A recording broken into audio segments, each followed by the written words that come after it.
Everyone, welcome to Lakshmi kitchen. ಇವತ್ತು ಬಿದಿರು ಕಡಲೆ ಸಾರು ಯಾವ ರೀತಿ ಮಾಡೋದು ಅಂತ ನೋಡೋಣ. ಇದು ಯಾವಾಗಂದ್ರೆ ಆವಾಗ ನಮ್ಗೆ ಸಿಗೋದಿಲ್ಲ, ತುಂಬಾ ಸ್ಪೆಷಲ್ ವಸ್ತು. ಇದನ್ನು ಬಳಸ್ಕೊಂಡು ಯಾವ ರೀತಿ ಸಾರು ಮಾಡೋದು ನೋಡೋಣ. ಇದು ಮೊದಲನೇದಾಗ ಒಂದು ಪಾತ್ರೆಗೆ ಒಂದು ಚಂಬಾಗೋಷ್ಟು ನೀರನ್ನ ಸೇರಿಸ್ಕೊತಾ ಇದ್ದೀನಿ. ನೀರು ಚೆನ್ನಾಗಿ ಕಾಯ್ದಾದ್ಮೇಲೆ ನೆನೆಸಿರೋ ಅಂಥ ಕಾಳುಗಳನ್ನ ಸೇರಿಸ್ಕೊತಾ ಇದ್ದೀನಿ. ನಾನು ಯಾವ್ಯಾವ ಕಾಳನ್ನ ತೊಗೊಂಡಿದ್ದೀನಪ್ಪ ಅಂದರೆ ಕಡಲೆಕಾಳು, ಅಳಸುಂಡೆ ಕಾಳು, ಹೆಸರು ಕಾಳು, ಬಟಾಣಿ. ಇಷ್ಟು ಕಾಳನ್ನ ಒಂದು ಕಾಲು ಕಪ್ ಅಷ್ಟು ತೊಗೊಂಡು ನೆನೆಸಿಟ್ಟು ಇವಾಗ ಬೇಯೋದಕ್ಕೆ ಹಾಕೋತಾ ಇದ್ದೀನಿ. ಒಂದು ಪ್ಲೇಟ್ ಮುಚ್ಚಿ ಒಂದು 1/4 ಗಂಟೆ ಬೇಯಿಸ್ಕೊಳ್ಳಿ. ಕಾಳುಗಳು ಬೇಯಬೇಕಾದ್ರೇ ನಾನೀಗ ಬೇಳೆಯಾಗಿ ತೊಗರಿಬೇಳೆ ಮತ್ತು ಹೆಸರು ಬೇಳೆನ ಹಾಕೋತಾ ಇದ್ದೀನಿ.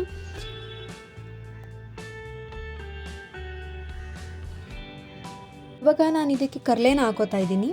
ಈ ಕಡಲೆನ ರಾತ್ರಿಯೇ ಸಣ್ಣದಾಗಿ ಹಚ್ಚಿಟ್ಕೊಂಡು ನೆನೆಸಿಟ್ಕೊಂಡಿದ್ದೆ.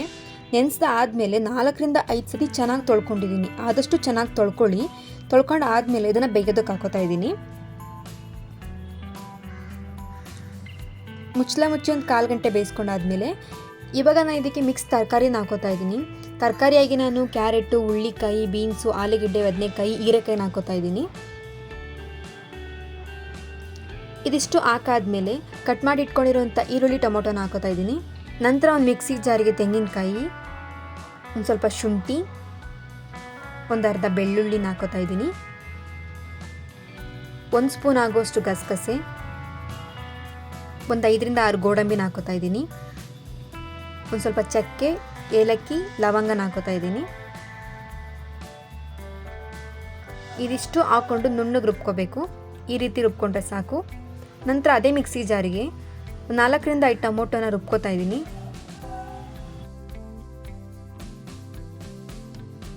ನಂತರ ನಾನು ಇದಕ್ಕೆ ರುಬ್ಬಿಟ್ಕೊಂಡಿರೋ ತೆಂಗಿನಕಾಯಿ ಮತ್ತು ಟೊಮೊಟೊನ ಸೇರಿಸ್ಕೊತಾ ಇದ್ದೀನಿ.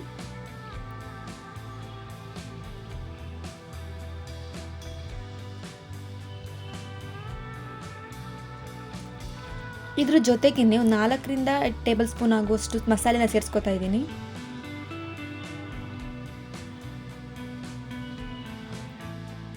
ಇದಿಷ್ಟು ಹಾಕಾದ್ಮೇಲೆ ಒಂದ್ಸಲ ತಿರುಗಿಸ್ಕೊತಾ ಇದ್ದೀನಿ.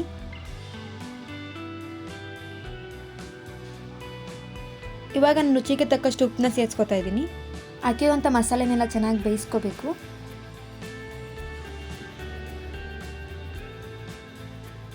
ನೋಡಿ, ಈ ರೀತಿಯಾಗಿ ಸಾಂಬಾರು ಬೆಂದಿದೆ. ಇದಕ್ಕೆ ನಾನೀಗ ಒಗ್ಗರಣೆ ರೆಡಿ ಮಾಡ್ಕೊತೀನಿ.